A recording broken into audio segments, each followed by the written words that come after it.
بسم اللہ الرحمن الرحیم۔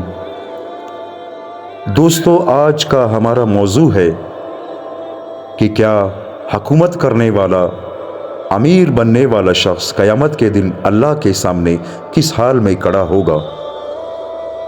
امیر یعنی حکمران اللہ کے سامنے کس حالت میں کھڑا ہوگا اور اللہ اس سے اس حکومت کے بارے میں اور عوام کے بارے میں اور نفقے کے بارے میں اور ملک کی حالات کے بارے میں کیا کیا سوال پوچھے گا۔ تو چلیے دوستو، چلتے ہیں اپنے آج کے اس واقعے کی طرف، جو کہ حضرت عمر رضی اللہ تعالیٰ عنہ کے دور کا ہے۔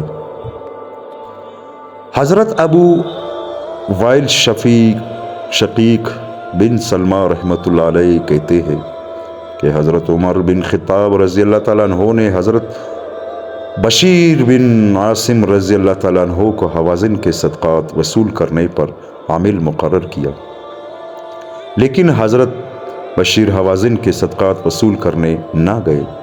ان سے حضرت عمر کی ملاقات ہوئی۔ حضرت عمر نے ان سے پوچھا، تم حوازن کیوں نہیں گئے؟ کیا ہماری بات کو سننا اور ماننا ضروری نہیں ہے؟ حضرت بشر نے کہا، کیوں نہیں، لیکن میں نے حضور صلی اللہ علیہ وآلہ وسلم کو یہ فرماتے ہوئے سنا ہے کہ جسے مسلمانوں کے کسی امر کا ذمہ دار بنایا گیا، اسے قیامت کے دن لا کر جہنم کے پل پر کھڑا کر دیا جائے گا۔ اگر اس نے اپنی ذمہ داری کو اچھی طرح ادا کیا ہوگا تو وہ نجات پالے گا، اور اگر اس نے ذمہ داری صحیح طرح ادا نہ کی ہوگی تو پل اسے لے کر ٹوٹ پڑے گا اور وہ 70 برس تک جہنم میں گرتا چلا جائے گا۔ یہ سن کر حضرت عمر بہت پریشان اور غمگین ہوئے اور وہاں سے چلے گئے۔ راستے میں ان کی حضرت ابو ذر رضی اللہ تعالیٰ عنہ سے ملاقات ہوئی۔ انہوں نے کہا، کیا بات ہے؟ میں آپ کو پریشان اور غمگین دیکھ رہا ہوں۔ حضرت عمر نے فرمایا، میں کیوں نہ پریشان اور غمگین ہوں، جبکہ میں حضرت بشر بن عاصم سے حضور صلی اللہ علیہ وآلہ وسلم کا یہ ارشاد سن چکا ہوں کہ جسے مسلمانوں کے کسی امر کا ذمہ دار بنایا گیا، اسے قیامت کے دن لا کر جہنم کے پل پر کھڑا کر دیا جائے گا۔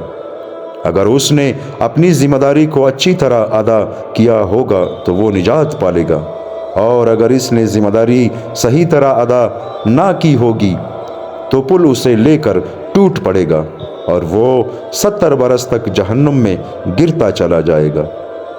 اس پر حضرت ابو ذر نے کہا، کیا آپ نے حضور صلی اللہ علیہ وآلہ وسلم سے یہ حدیث نہیں سنی ہے؟ حضرت عمر نے فرمایا، نہیں۔ حضرت ابو ذر نے کہا، میں اس بات کی گواہی دیتا ہوں کہ میں نے حضور صلی اللہ علیہ وآلہ وسلم کو یہ فرماتے ہوئے سنا کہ جو کسی مسلمان کو ذمہ دار بنائے گا، اسے قیامت کے دن لا کر جہنم کے پل پر کھڑا کر دیا جائے گا۔ اگر وہ اس ذمہ دار بنانے میں ٹیک تھا تو دوزخ سے نجات پائے گا، اور اگر اس میں ٹیک نہیں تھا تو پل اسے لے کر ٹوٹ پڑے گا اور وہ 70 برس تک جہنم میں گرتا چلا جائے گا، اور وہ جہنم کالی اور اندھیری ہے۔ آپ بتائیں کہ ان دونوں حدیثوں میں سے کس حدیث کے سننے سے آپ کے دل کو زیادہ تکلیف ہوئی ہے؟ آپ نے فرمایا، دونوں کو سننے سے میرے دل کو تکلیف ہوئی ہے، لیکن خلافت میں جب ایسا زبردست خطرہ ہے تو اسے کون قبول کرے گا؟ حضرت ابو ذر نے کہا، اسے وہی قبول کرے گا جس کی ناک کاٹنے کا اور اس کے رخسار کو زمین سے ملانے کا یعنی اسے ذلیل کرنے کا اللہ نے ارادہ کیا ہو۔ بہرحال ہمارے علم کے مطابق آپ کی خلافت میں خیر ہی خیر ہے۔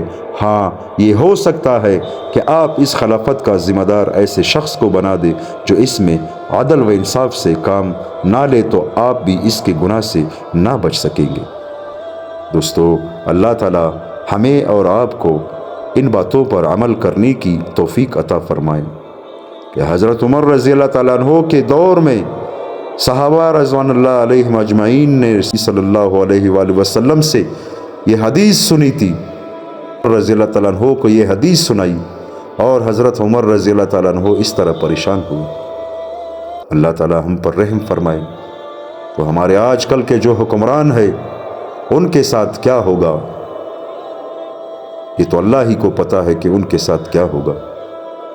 اللہ تعالی ہم سب کو عمل کرنے کی توفیق عطا فرمائیں، آمین ثم آمین۔